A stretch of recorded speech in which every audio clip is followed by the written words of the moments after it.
This is Manlihood, the podcast for men who want to rise up and live with purpose. With your host, Josh Hatcher, this show is here to help you level up as a husband, father, leader, and man, with real conversations and strategies to help you in every area of your life.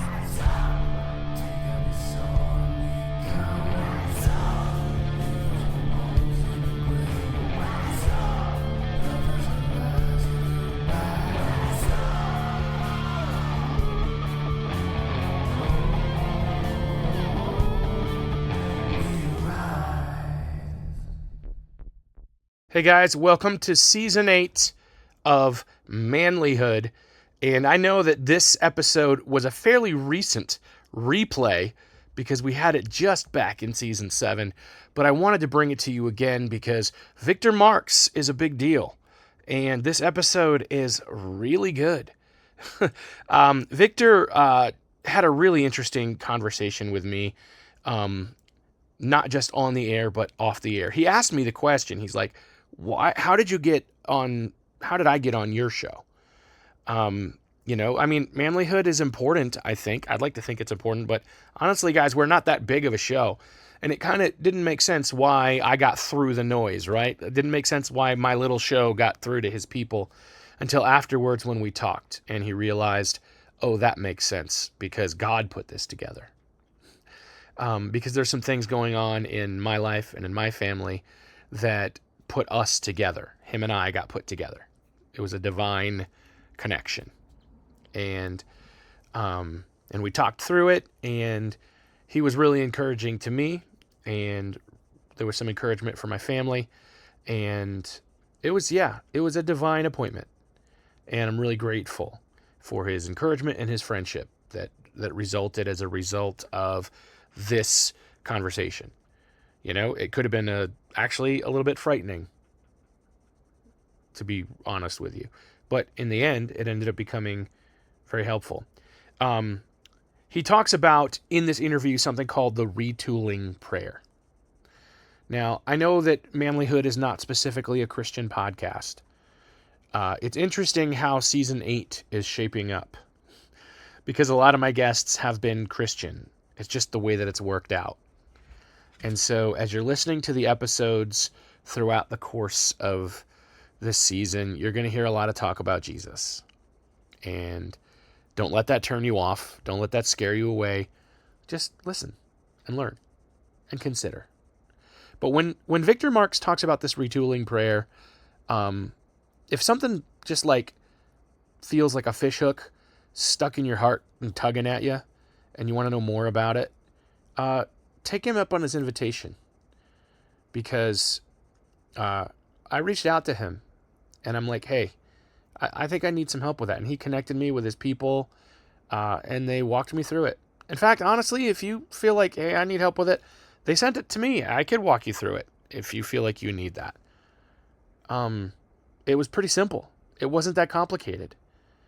And honestly, it did bring me some freedom in a particular area of something I was struggling with.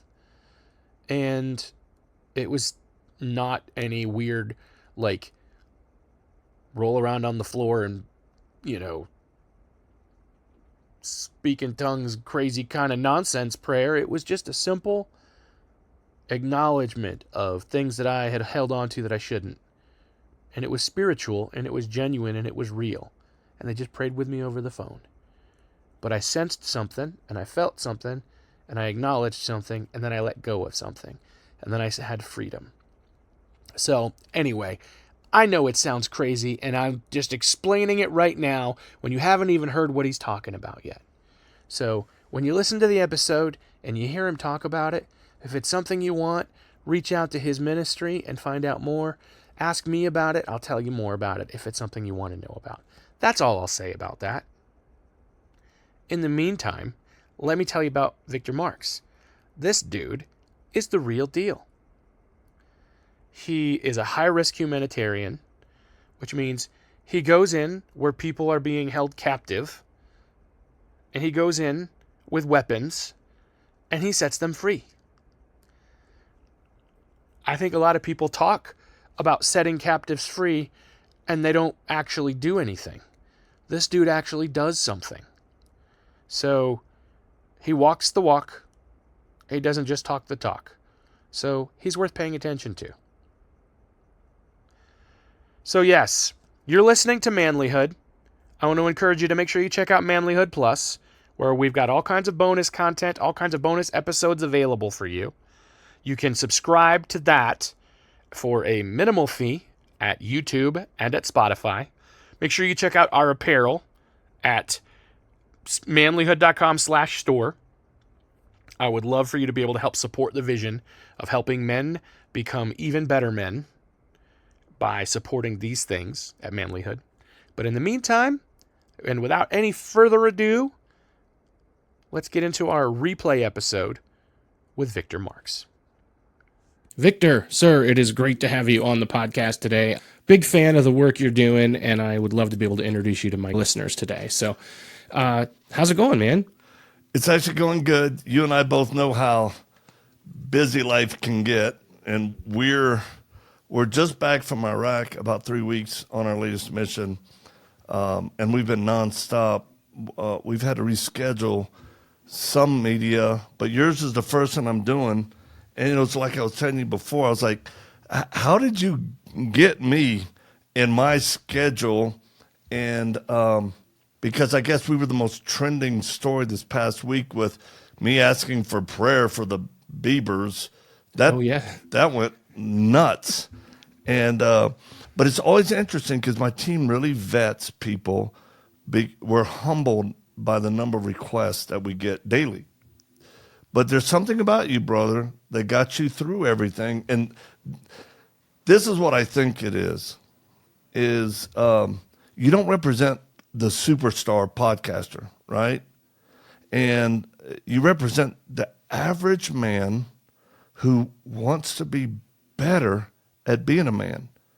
And, a friend of mine said it, the warrior poet, he said, you can teach what you know, but you can't duplicate yourself if you're not living it. And I think that's you're duplicating helping men because of your story. I mean, I'm fascinated by your story, what your wife told you and like, hey, I'm in it to win it, but you're making it difficult. And you got sick of your current state. Tell me, how did you go? I know this is backwards, but listen, it's fascinating to me. How did you go from being stuck, just that you were overweight, all these things in your life, you're like, I hate my life. So what was the one thing that you said, okay, I'm going to try? What was the one thing? Well, it's funny because in different areas of my life, I think I may still be stuck again, right? Sure. No, I get it. But I know that for me, that moment where my wife was, hey, I said I'd love you forever, but did you have to make it so damn hard? Which is difficult, just the fact that she said the D word and she's, at the time was a Sunday school teacher, you know what I mean? And she's like, hey, whoa. No, but no, I think what shifted for me was I recognized that nobody can get me out of this mess but myself. Wow. And I mean, I have a personal relationship with Jesus. I know that's one of the things that we share as well.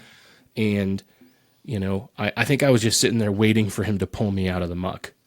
And he's sitting there saying, come on out of the muck. I've got you, And so that's kind of where I'm at. And yeah, man, like there are parts of my life that, I get stuck again, and I've gone back to, and I've had to fight my way back out again because nobody's perfect. And I think that's part of what we're trying to do here is to be authentic and real with where we're at and say, all right, you know what? I did lose a bunch of weight, but I gained a bunch of weight back and now I'm fighting again. Or I did this and I did that, but we're going to make a difference. And, and that's what we're trying to do at Manlihood is just help guys to break out of the cycles that they stay in and to live for something better and to be a better husband, a better father, a better leader. And the reason that I wanted you on my show is because I see you saying not only that personally for yourself, But you want to see that happen for people all over the world. You want to see people get free.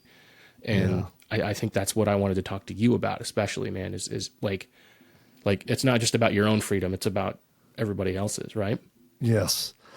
Well, again, thank you. I'm honored to be on your program, and thank you for taking the risk, because the worst thing I think for a man is when he's just stuck and he's given up the desire to want to change. I'll give you an example.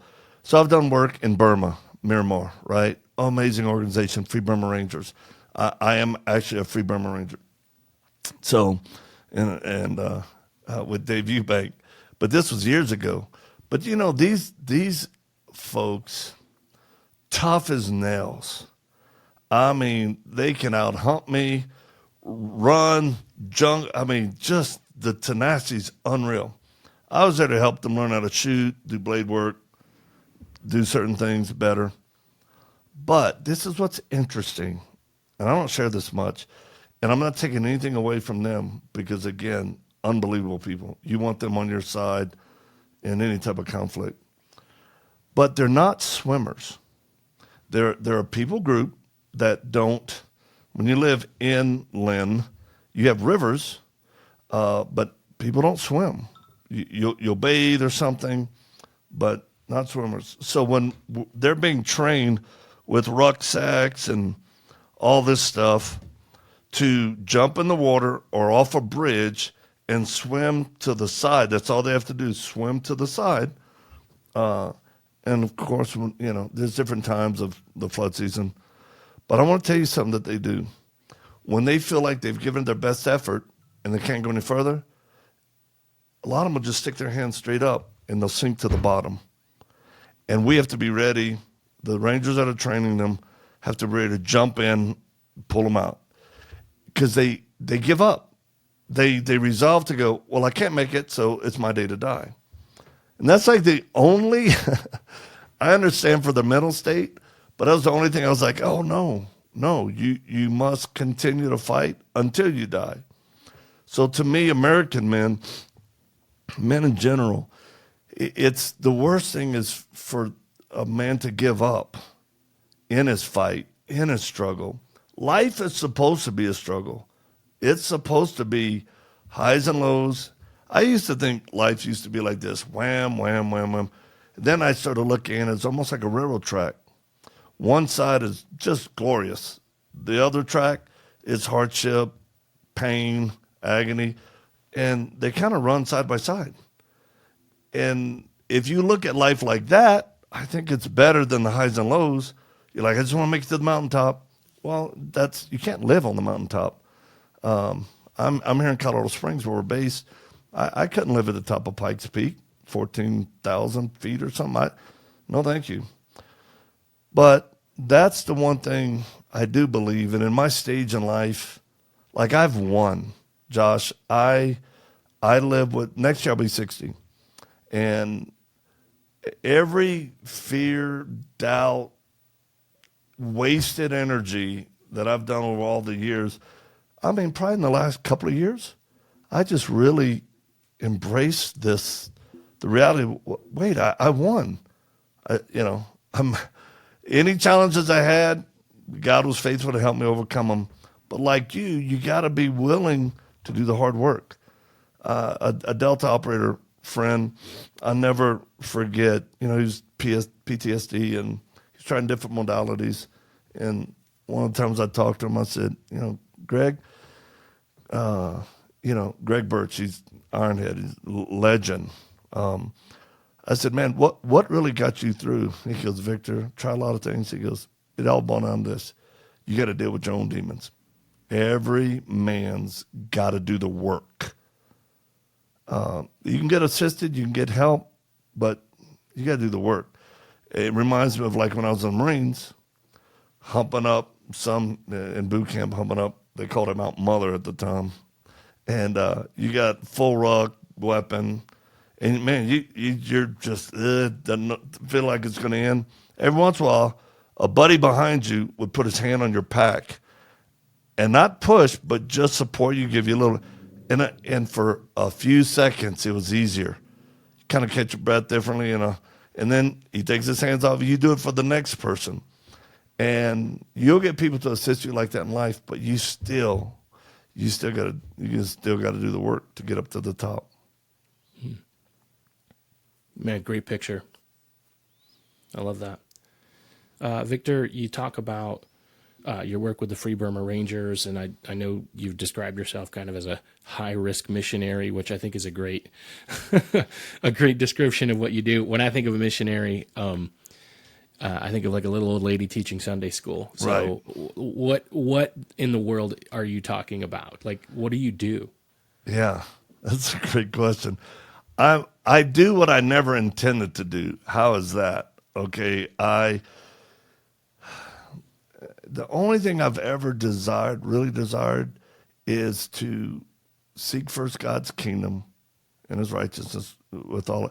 Just follow him, regardless of where. And again, I'm a stage in life where I've got a book coming out called The Dangerous Gentleman. And,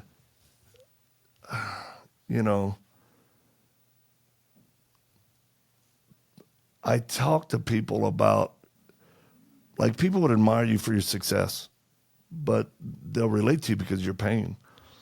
And here I am, by many standards, successful and effective as a ministry leader, as someone who has done his share helping to hurt bad people's feelings, who hurt children or kidnap people or pedophiles.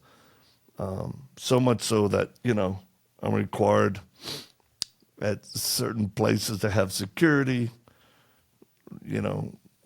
up armored vehicles, and that's all an inconvenience. But it's the reality because of how effective we've been fighting the forces of darkness in that realm where faith without action is just dead. So, we started out, our main thing, the easiest way I can explain it to people is we set captives free, physically, emotionally, and spiritually. Spiritually being the most important, and that comes from our faith. Psychologically or emotionally, people who've suffered trauma, they always walk with a limp. They struggle with, less than or overdoing it. Life can just be a struggle because they've experienced injustices. And then the other one is somebody who's physically being held against their will or abused. And that's where, like I said earlier, a few weeks ago, we were just in Iraq, and we did probably our most high-risk rescue operation in 20 years of doing this stuff and being in ministry. And it was a lady, a mom. She was kidnapped 9 years ago as a young girl by ISIS, a young woman. For 9 years, she's been held captive. She was a sex slave. And an ISIS commander got her pregnant, 2 children, and no one thought she could be rescued from them. No one. And God put it on our heart. We have access and placement. We have the network. We have the experience. And we planned for 6 months, put a small team together.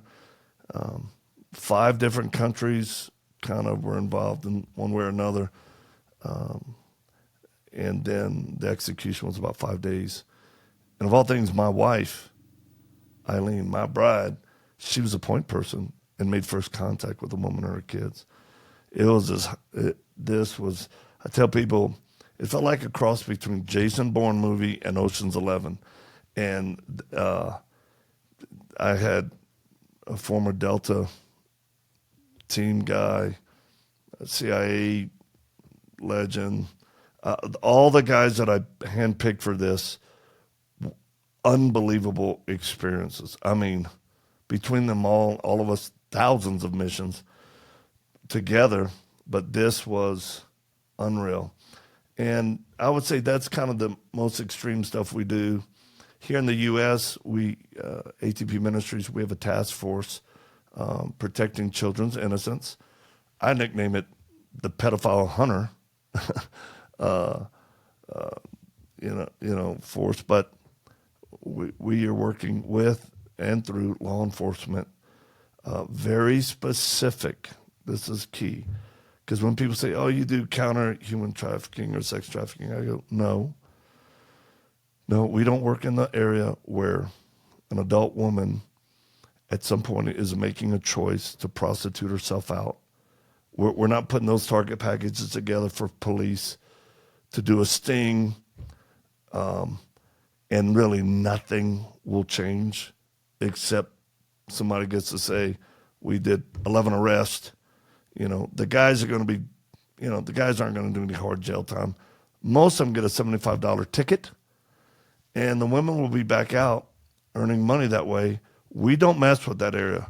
We'll let all these other nonprofits who say we do counter sex trafficking, we'll let them handle that. We're very laser focused on protecting children and going after those who produce or view child sexual abuse material and act upon it. We go after the worst. And our teams are incredible. And we don't get government funding. It's all private. But we do I think the hardest work, some of the most challenging aspects of stuff in order to assist agencies to really get a good arrest with a conviction. And I'm telling you, Josh, right now, and everybody watching, the greatest threat to the fiber of our nation and morality is the protection of children. It's out of control. And, I'll just talk to young men who are viewing child porn, whether AI or regular. Look, you can be set free, you can be delivered. That's an addiction and a bondage you don't have to succumb to. And because some of the fastest users of this are guys in their 20s. And the reason why, they've been looking at regular porn for 10, 11 years, and they're desensitized to everything. And I'm just saying God is able to set you free because you are captive, both in your mind, spiritually, and physically, because your world will revolve around that. And I want to stop men from acting upon it. But I'll talk to those who've already acted upon it. I don't care who you are. I don't care if you're rich or poor, Christian, Muslim, atheist, Republican, Democrat. It doesn't matter. We're coming for you. And we will hammer you. We will hunt you until you're in prison for a long time. And if it's a child you're raping, we're pushing for the death penalty. And states are starting to respond.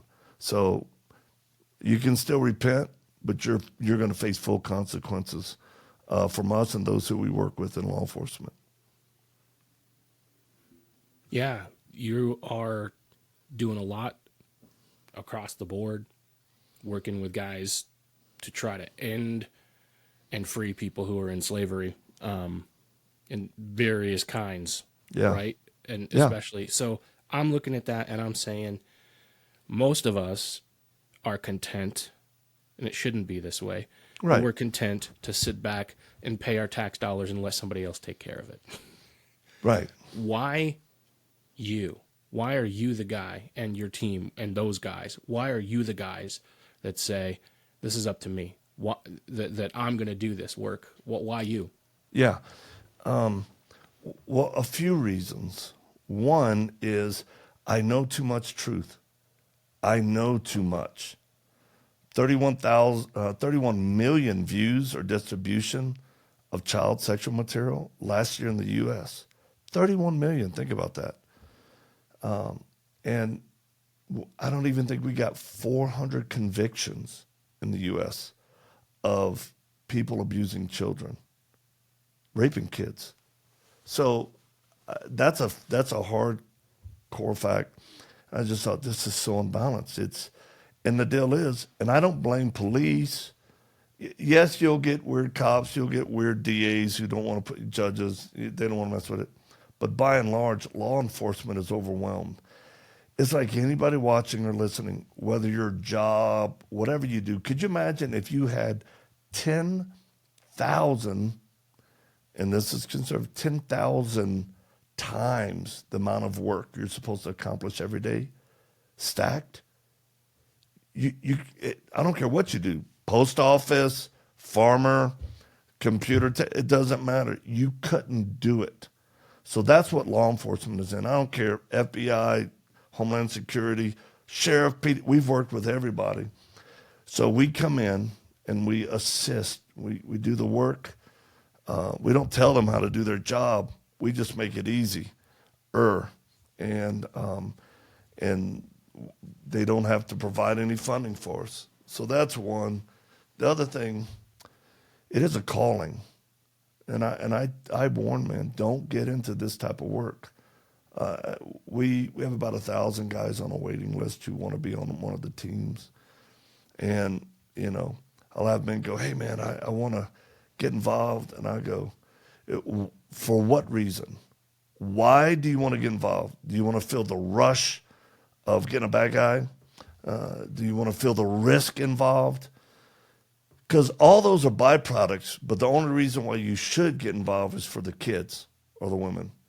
That the children are the reason. They're the outcome of what we do, and the reason why we have impact. And the second reason is you better be called to it, because spiritual warfare in this realm is some of the hardest in any ministry or work out there, period. You're dealing with harsh, demonic manifestations through people that hurt, rape, abuse children, and it will mess with your mind.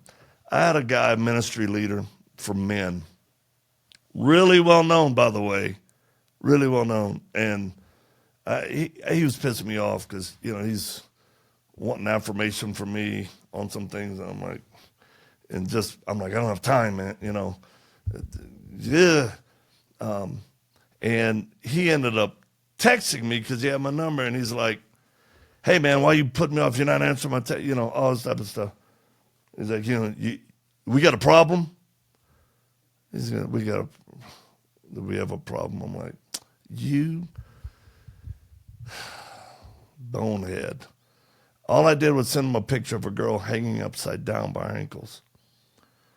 That's how the guys were keeping her and selling her to guys who would come into the house. A little girl. So I'm like, all I said was, look at this. It's called priorities, and you're not one in my life. So, I give a flying squirrel sack about your feelings. You're supposed to be a men's leader. Man, you don't even know. And I tell people this, I'm not a nice person. That's a misnomer. People often relate Christianity and men, behavior modification, and you got to be nice. I'm not nice. That's my wife, kids, my coworkers. What I work on is being kind. See, nice people will do stuff for you or others because they want something. The text, my phone gets blown up, and like I got one today. Perfect example, and it's simply, I'll tell you, I started, hi Victor, miss you guys a ton. Oh, so great to get about all this, and then I was saying, here it comes. There's going to be an ask. It's like, what do you want?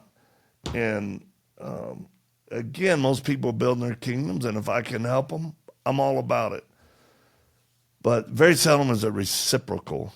And so the person was being nice. I'm like, you're being nice because you want something. I'd rather be kind and say, hey, I need something. Can you help me? I ain't got to fluff your skirt. Just here's the deal. I had a guy tell me about how much money he had, and he wanted to help us. I said, great, I got a mission we're going on. Here's the budget. Get some of it if you can, part of it, all of it, I don't, whatever. And he never responded. It was like, hey, well, I gotta, let me, man. We did the mission, executed it, came back, and And I texted him. I said, hey, don't worry about no money. Mission's done. And then I think he thought I was upset with him or something because he didn't respond. I'm not upset. I just have things to do. So, lead, follow, or get out the way. I don't want to hold hands for a long time. There's so much more important things to do. So, and then the final reason I think I'm doing this is because I was one of those kids. I was a kid that was sexually abused and mentally tormented and tortured. And it affected me. Affected me so much I never talked about it till I was literally crossed 40 years old. And then started sharing. I had to work through a bunch of craziness, man, that severely affected me, my relationship with my wife, my parenting skills, being overprotective, and 123 visits to a trauma specialist. In 9 months, I've been on Depakote, Depakine, Prozac, Zoloft, lithium, Buspar. I know what it's like to get blood work. I know what it's like to sit in the VA. And I had to do the hard work. And I hated it. There was not one time I sat down with a counselor or talked to him that I enjoyed it. I hated it. I felt better after, but every time was just like, ugh. But you know what? I was stuck. I was really stuck. I couldn't. My wife wanted me to love her more and be more for her, and I couldn't. I had no capacity. And I would get triggered. And thank God he helped me with addictions early on, so I didn't struggle with addictions. A couple of times I ran into some. I'm like, oh, all things are lawful, not all things are profitable. I had a major surgery, lost 40% of my hamstring on some stuff. And I remember getting addicted to pain pills. I was popping 12 a day, like aspirin. I was like, oh, shoot. I am physically and emotionally addicted to this. As a Christian, as a man, and oh Lord, all that had to do with that. So I know I'm specifically called to it, and we're very careful about who we let work with us.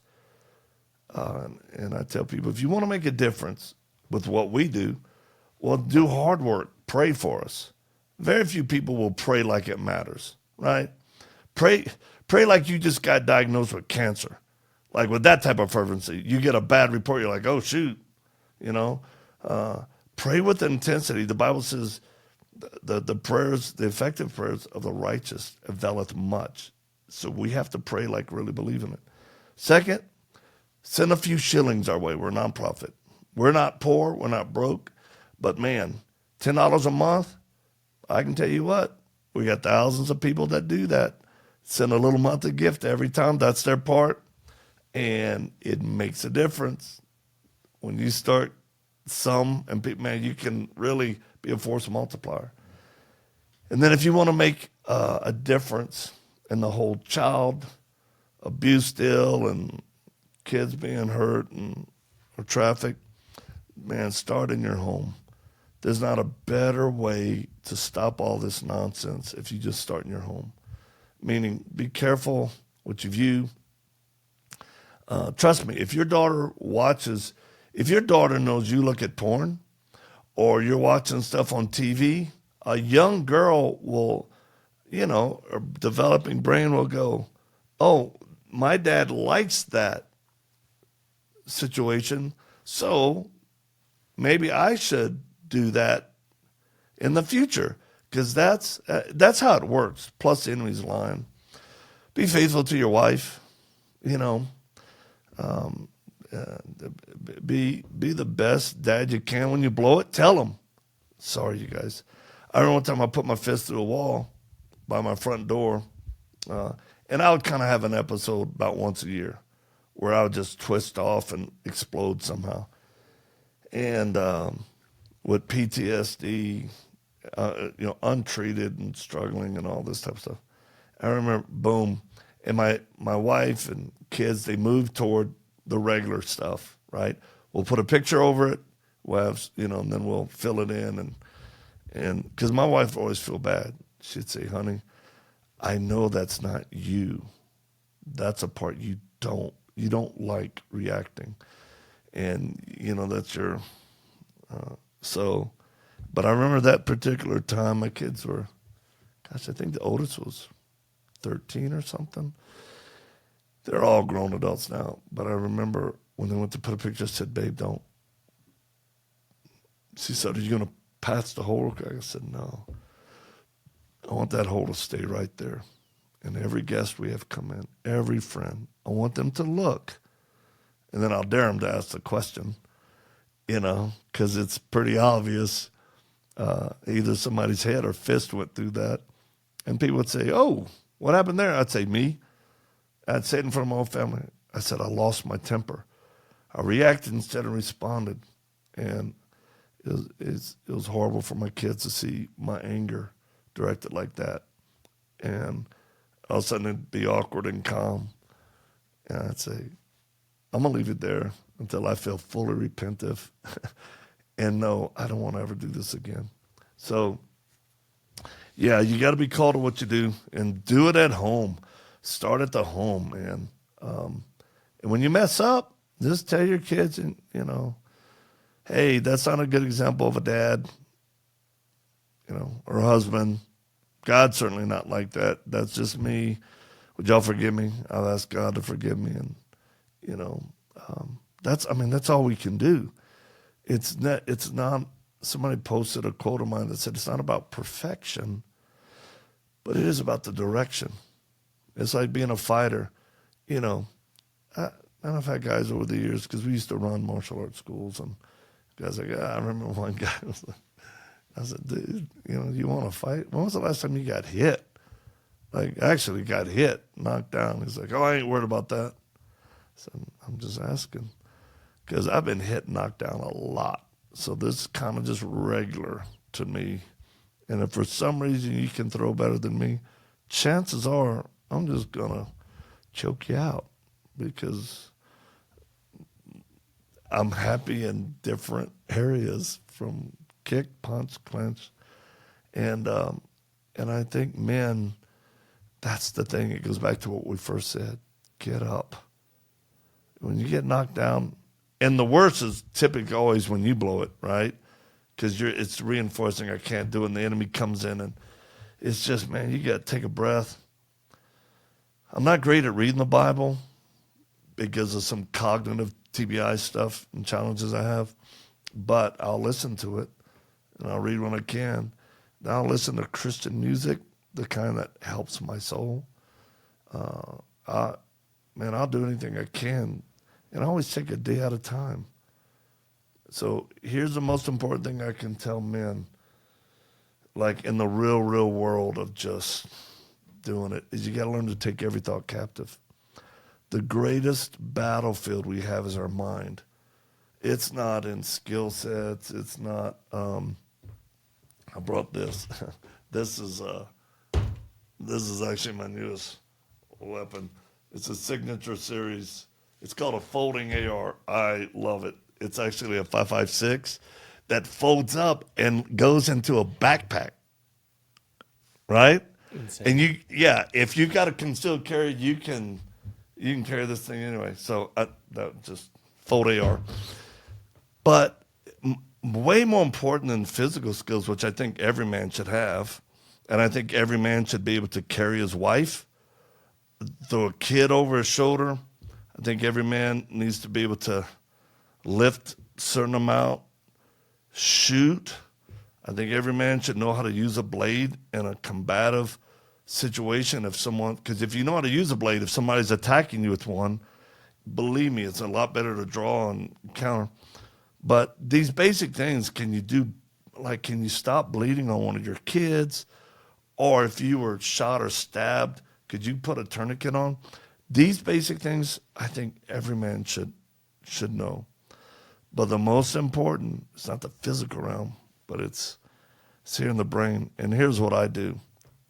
And I'm talking about because, man, I've been struggling the last week, super intense, because I haven't recovered from back-to-back trips, Israel, then Israel again, Gaza, the West Bank, Iraq, Syria, all this. So I'm like, and I know when I've pushed it, my limit, when I'm in the red. So my brain becomes very susceptible to demonic darts. And now some of you are going to want to turn this off. And I'm going to say, don't turn it off. Have the balls just to finish listening to me, because I'm going to talk about some spiritual stuff. And then you can turn off and cuss me if you don't like it afterwards, but at least be informed. There are demons that study and stalk humans. It's their job. And they will fire darts into your mind. And I'll just ask you, have you ever had an intrusive thought? That's what the world calls them, intrusive thoughts. Where you're like, ugh, I don't want to think about that. Well, your natural person won't think about it. You have control over your mind, unless you have multiple splits or severe head trauma. And then things kind of get weird. But the average guy has complete control over his mind. But when demons, disembodied spirits that are fallen angels that hate God, therefore want to hurt humanity, they will whisper, I think whispers are worse than yelling, thoughts into your mind. And if you don't recognize that being from the enemy, you'll start to just ruminate. Then it'll saute your brain. Next thing you know, you're acting upon, or your emotions are being affected by that thought. There's only three places thoughts come from and originate. You as a person, God Almighty, which always his are encouraging. Even if it's convicting, it's encouraging because he loves you. And the third is the demonic. Demonic doesn't love you.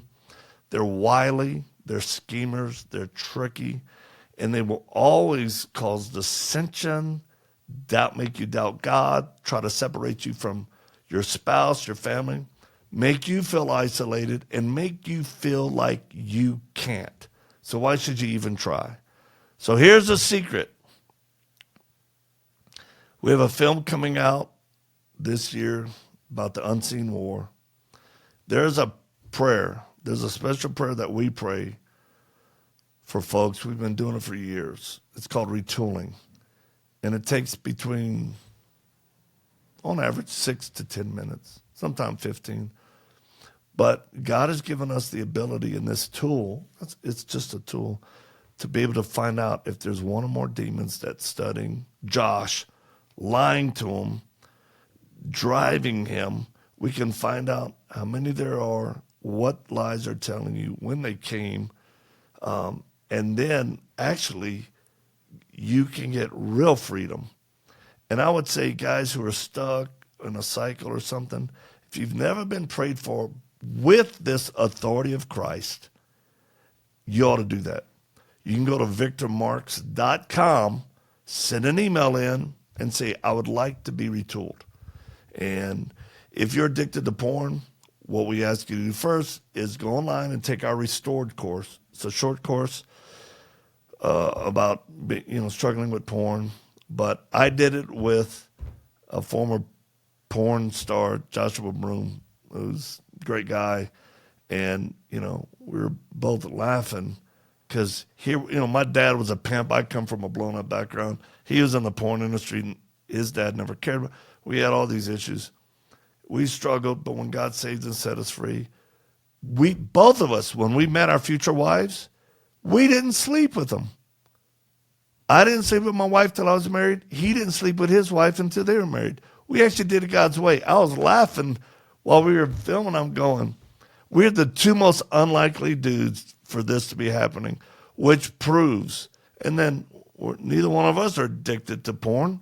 So we tell men, go through our Restored course. It's online. It's on our website.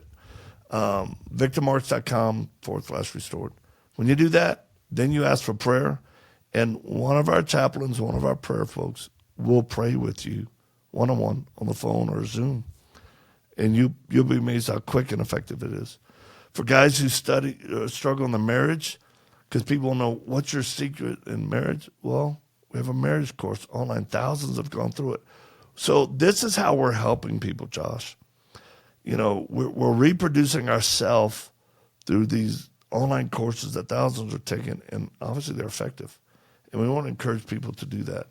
Everything from health, marriage, addiction. We even got one for after hours. And that's to help That's to help folks in the old intimacy area. And we just, it's my wife and I, we just tell, it's like having a cool aunt and uncle that told you the real stuff. Because sometimes it's too weird for a parent, but you're like, oh yeah, this is my aunt and uncle. They travel around the world and rescue people and hurt bad guys' feelings. So you listen to us because we've lived it, and we're married 35 years. We've been separated twice.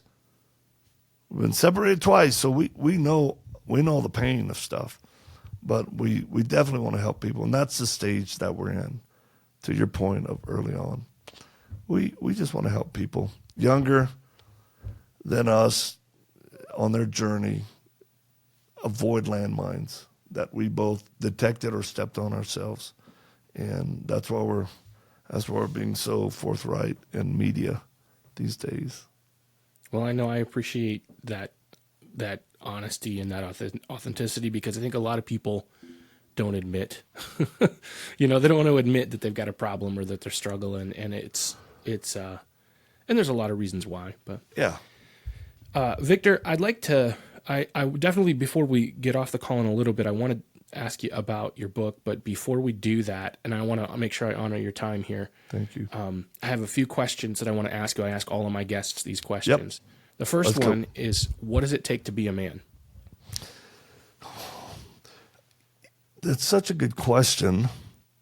And I ask that to young men.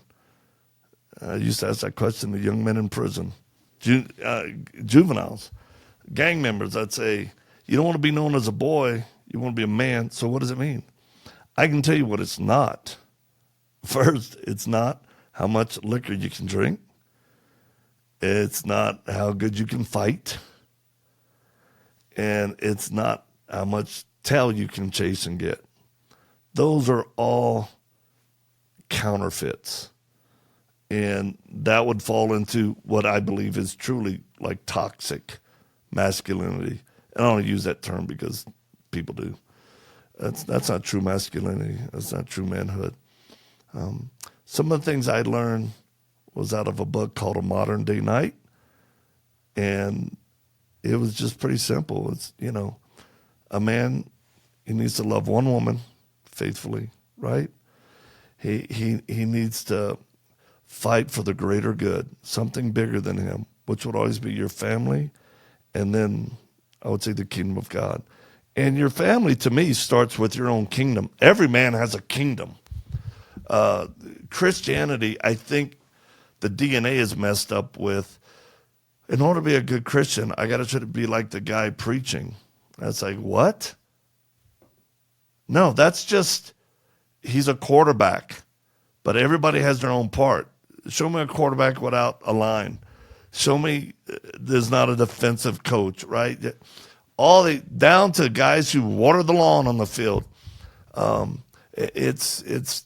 tell people, stop with that. You have your own kingdom. You're the king of your own kingdom, small k. And to provide, to protect, to nourish, that is, I think, what brings God honor. To the truck driver who goes, well, I'll never be a preacher, but he's such a holy man. No, he's not. No, he's not. Preacher's unholy. I can tell you right now. I work with a lot of them. They're just men. Those who put out some type of air that they're more special, that's pride. Every man, it's just one man. It's one beggar telling another where to get the food. That's it. And I don't, believe me, I've got friends who are billionaires, celebrities, general, all that. We're all running our own kingdom, small k, and we want to glorify God and be.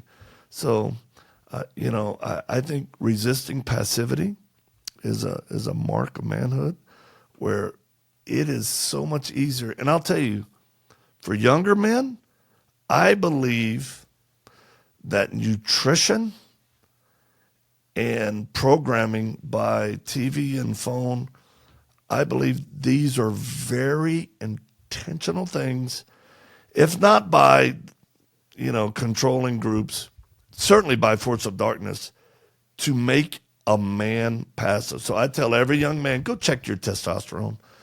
I give myself 2 shots a week. Because at age 30, you start dropping production of testosterone. Without testosterone, you're gonna naturally be more passive. The depression is easier, weight gain, muscle loss. You have to look at your nutrition. You have to look at your health. So I tell guys, and then some people disagree. Well, go the natural way, but whatever you do, get that testosterone up to a level for maximum efficiency. And then, man, when you're raising your kids, just remember, you can teach them what you know, but unless you're living it, you won't duplicate yourself. And so kids have their own choice to do whatever they want at a certain point, right? So don't take that on. I've had adult kids that have blown it, like unreal. I'm like, seriously? And yet, I didn't hate them. I didn't, I'm like, what a bonehead. Great choice. Stupid dough. Come on. You're better than that. That's not the real you. You can do better. And I try to encourage them along the way. But again, I do believe the younger generation has a huge nutrition deficit, which will make a person easy to get fat, easy to be depressed, and that can be corrected by best nutrition, little exercise. And when I say little exercise, I'll give you a great example. My father-in-law, 89 years old, his wife is 90, and they're literally 30 years ahead of my wife and I. And she fell. My wife's mom fell, 90 years old. Boom, tumbled. Her husband at 89 was able to pick her up and stabilize her at 89. You know why? Because we have a camera in their kitchen and living room because we're their caregivers. That dude does counter push-ups every day, 100. He doesn't get on the ground because I don't know if he can get up, or he may lose his balance. But he's in the kitchen, puts his hands on the counter, he'll do 100, sets of 10 or whatever. I tell you what, I do that. I'm like, I'm going to follow your example. Now, I'll go work out at the gym and push some weight. But I'm like, I want full range of motion and all this, keep my ninja skills up. So I tell guys, just get blood going to the muscles. That's all. Don't join a big program. Just do a little bit. If you do a little bit for a month, you'll be amazed. You'll start getting motivated. So nutrition, health, fitness, and spiritually, just look, a man, you can have all these things. And notice I never said money. Some guys are chasing money. I'm like, I know billionaires. I know guys who are worth, while we're talking, a very wealthy dude who's a dear friend, ton of money. Has houses everywhere. Godly dude. This dude is so godly, it's unreal. So money doesn't define or make you a man. It's just, that's just a tool while you're on earth. What do you do? Some people will be blessed in order to fund stuff, but I'll just say this, spiritually, man, if you don't nurture your spirit by reading the Word of God or listening to it or attending a good Bible teaching church, and if you go, there's no good churches around, okay, great. I can tell you a bunch you can go online and start watching and listening to. I just gave a recommendation for Gen Z Church over in Arizona, Phoenix, with Ryan. So you can go online. They're solid teachers. There's no reason not. But you got to build yourself up. And the final thing is it's important as a man to want to go beyond the discomfort of pain in two ways. One, we talk about embracing the suck, when I was in boot camp or, people who played sports, everybody knows you have to endure a level of suffering in order to be good at something. So you got to ignore that pain. You got to want to get past it in order to be better. But flip the coin over. It's very important that when you're in pain, emotional, caused from sin, of your own doing, you gotta want to. You have got to want to have more freedom than just help me with my pain. It's like, okay, God will help you with your pain, but don't go back to it. Don't go back to it. A lot of people suffer needlessly because they don't want to deny themselves, pick up the cross, and follow Christ daily. They go, I want to do my own thing. And, well, it never works out good. Humanity is horribly selfish. All of us. The Bible says all of us are like sheep. We've gone astray. It's so much better just say, Lord, I want your will for my life. Even if it's painful or what I don't think. Trust me. I can't tell you the number of missions I've been on in our work that I was like, oh no, Lord, let's do something else. That one, my wife, we're in Iraq, in our home, because we've had a home there for many years. And there was a mission to go get a kid in a combat area where ISIS is everywhere. And I looked at it, and I mean, the risk factor was like through the roof. And I told my wife, I said, babe, I'm praying about this. She goes, well, what did God say? Well, I feel like, yeah, I'm supposed to go. She goes, well, then you go. I said, okay, I just want to make sure, woman, are you okay with being a widow for the cause of Christ? Because, there's a lot bad that can happen going in or out. And she looked at me and said, you know that God wants you to go. The team knows. She goes, you just do it. And, but her words, they hit me, her attitude was this. In her words, she goes, I'd rather be a widow than married to a coward or a man who was known as being a coward. Even though you're not, but if you don't go and people know you feel like God told you, I was like, dang, yeah, I get it. So you gotta show courage, and last thing I'll say, really last thing, I had COVID twice. The first time it almost killed me. It was a good one, and almost killed a colleague, only because we pushed ourselves, and I didn't get the ivermectin quick enough, and so everything turned out good. But there was a point where I'm on oxygen, I'm in my house, I'm weak. And my daughter, my youngest daughter, said, not to me, but someone else, one of our family members, she says, this is the first time I've ever seen my dad where I don't think he could protect us, like if somebody broke in. But when I heard that, man, I got up, I went and found her. I think I was carrying my oxygen. I said, and I communicated to her, sweetie, I'm very sick, I'm very weak, but know this, I've always got enough in me to kill at least one more man to protect y'all. I will never be that sick. I said, you believe me? She was like, yes, sir. I said, okay. I think I went passed out. That's also why I have dogs and guns. And guns. Yeah. Oh, wow. That's an awesome story. Victor, if you could go back in time to talk to 10-year-old Victor, what do you want to tell him? Have hope. Stick to hope more than anything else, more than faith or love. As a 10-year-old who's been abused, and just hope was the most important thing to me.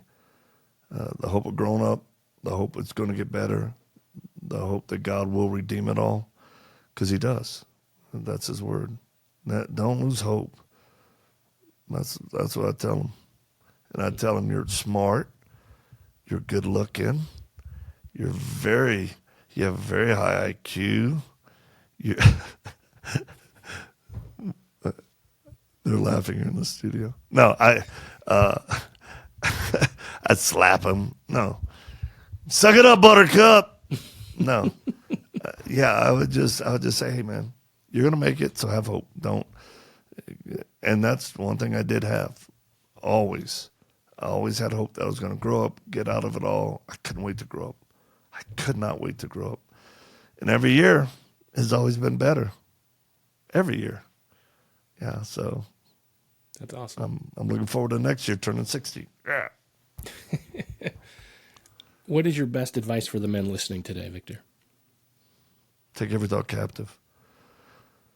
Take every thought captive. The battlefield's in the mind.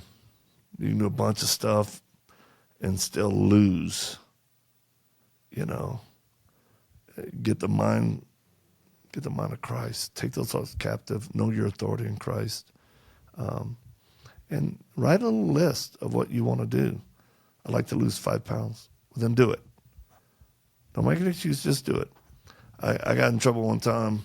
I spoke at a big men's event. I was like, I said, some of you out there, you're just fat.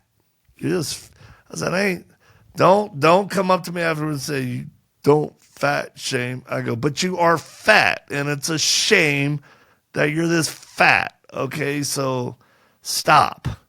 So this big old boy came up to me afterwards. He's like, man, you know how pissed off I got. I was like, okay. And he goes, but the truth is, you're right. And you said my family could suffer because of me being overweight. It's like my wife told me, she goes, honey, God knows the number of our days, but you determine the quality of them. My wife's told me, so help me, if you get a stroke, if you do something because of bad health, she's like, I'm hiring she goes, I'm not taking care of you. She's like, I'm going to hire an ex-con, come and give you sponge baths, take the drool off your mouth. But do you know that guy was a pastor that got onto me? And I can't remember, I think it was a year later, he sent me an email and a picture. That dude lost 80 pounds. That's awesome. I end up having him on my podcast. So Christianity is the only place where you have to be nice to one another, and it's not. It's stupid.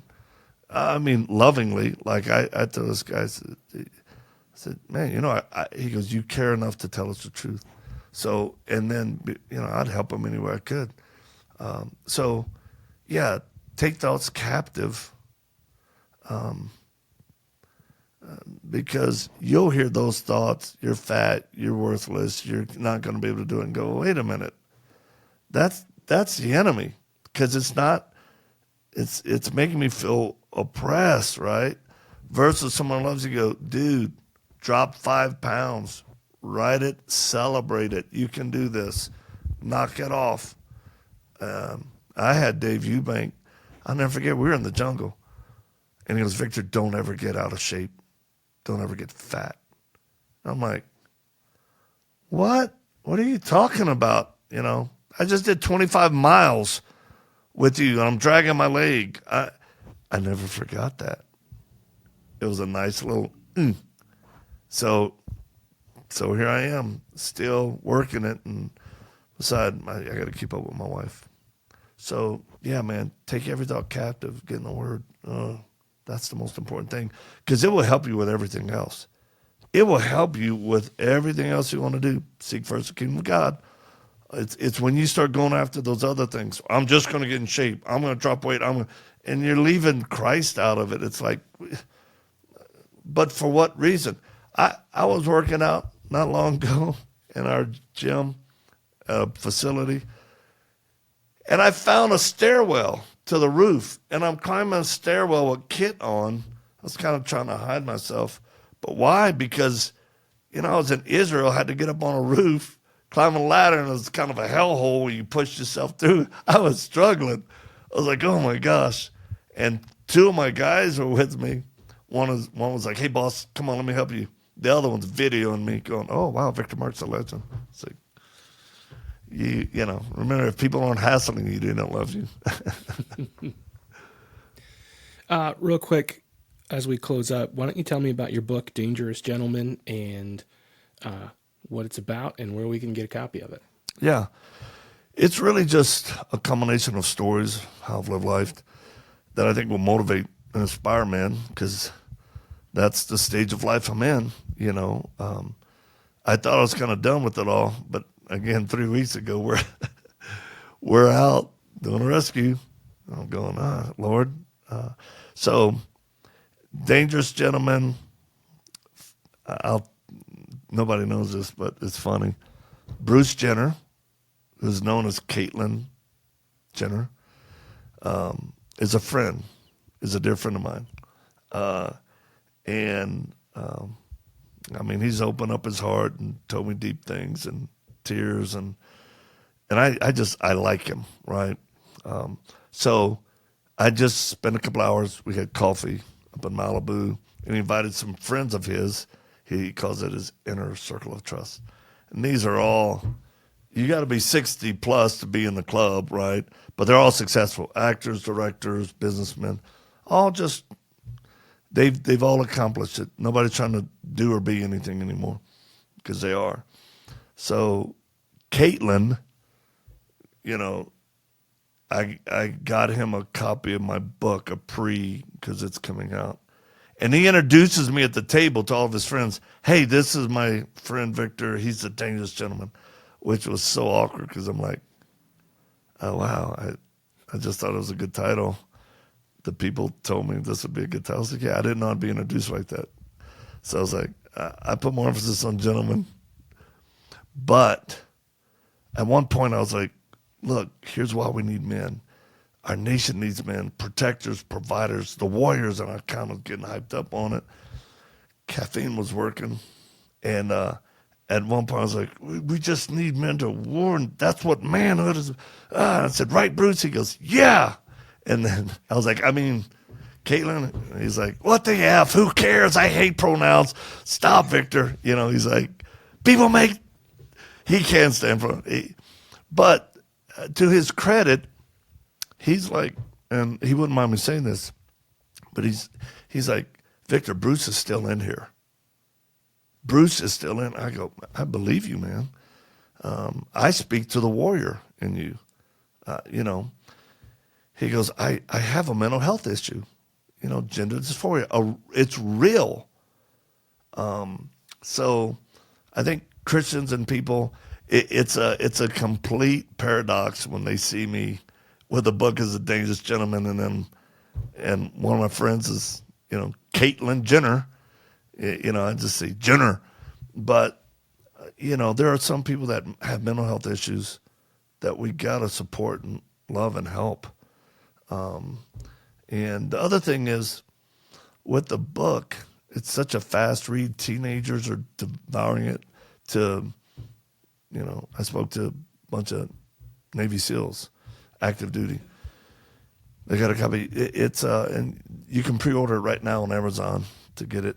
It's in hardback first, but fast read, good, fun stories, and they're all true. We don't have to hype anything. Our life has just been wow. So, yeah, I want to encourage men on their journey wherever they are. And believe me, Dangerous Gentlemen, there's different types. You ain't got to be a knuckle dragger to be a Dangerous Gentleman. It's not that type of thing. Grow a beard, drag your knuckles, and, you know, all that. So awesome. We'll make sure to link to it in the show notes too, guys. Let's go support the work that Victor Marx is doing. Make sure you go to his website and check out this book. So, hey, man, I really appreciate you taking your time. I know you're a busy man. I appreciate you sharing with our audience today, man. Well, I've enjoyed it, and I hope we've made some new friends, and I'm glad that you and I are friends now too, Josh. Awesome. Thanks, man. All right. God bless you. Victor, thank you so much for taking the time to talk to us here on Manlihood. And let me just reiterate, yes, this was a replay episode from last season, and I'm so grateful that you came and talked to us then, and I would love to have you on again sometime to hear about the work you're doing. So if you ever want to come on the show again, we'd love to have you. Guys, make sure you check out his book, Dangerous Gentleman. It is fantastic. Check out the work he's doing. Again, if there's anything that Victor's doing that you want to support or get involved with in any way, make sure you check out his information. It's in the show notes. Again, if there's a fishhook in your heart that's tugging and saying, I need to know more about this prayer or this Jesus stuff he's talking about, look, let us know. Let's talk. Seriously. Because it's real. And it's not just made up. And this dude knows it. So, all that said, if you guys want to know more about Manlihood Plus, make sure you check it out on YouTube or Spotify. Bonus content, more episodes, stuff that you can't get anywhere else. You can check that out. Again, Manlihood Plus on YouTube and Spotify. And again, manlihood.com/store for some great apparel. We've got hats, shirts, vests, jackets, all kinds of great stuff. And we'd love for you to check it out. Guys, as always, I love you. I'm proud of you. And I'll see you next time. Thanks for being part of Manlihood. Now it's time for you to rise up and take action. Join the Manlihood Man Cave, our free Facebook group, and connect with the other men on the same journey. Don't forget to subscribe, leave a review, and share that episode with a friend. For more, visit manlihood.com.